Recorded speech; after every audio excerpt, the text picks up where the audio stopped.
আপনার সরকার যেহেতু সুশাসনকে যথেষ্ট গুরুত্ব দিচ্ছে এবং কর্তৃত্ববাদী আলোচনা হয়েছে কিনা, আলোচনা হয়ে থাকলে সেখানে এই বিষয়ে কি আউটপুট এসেছে আমরা জানতে চাই।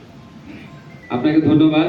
আপনারা যে মব জাস্টিস যে ঘটনা দেখেছেন, বিশেষ করে ঢাকা বিশ্ববিদ্যালয়ে যে ঘটনা ঘটেছে, সেটা আমাদের সবাইকে মর্মাহত করেছে। সেটা আমাদেরকে খুবই কষ্ট দিয়েছে। আমরা ইতিমধ্যে ব্যবস্থা নিয়েছি, ইতিমধ্যে 3 জনকে গ্রেফতার করা হয়েছে এবং আমরা এই ধরনের ঘটনা এড়ানোর জন্য যত রকম পদক্ষেপ নেওয়া প্রয়োজন তত রকম পদক্ষেপ নেব। আমরা বাংলাদেশে ক্লিয়ারলি বলতে চাই, এখানে কোনো রকম মব জাস্টিস, কোনো রকম আইন নিজের হাতে তুলে নেওয়া, গণপিটুনি দেওয়া, এগুলি কোনোভাবেই একসেপ্ট করা হবে না। বিচার বহির্ভূত হত্যাকাণ্ড কোনোভাবেই একসেপ্ট করা হবে না।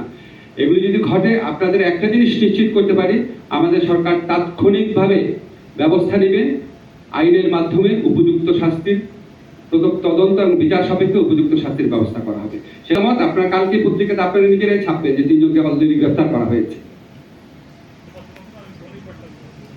সৃষ্টি করার মাধ্যমে ব্যক্তির দায়বদ্ধতা বৃদ্ধি, স্বচ্ছ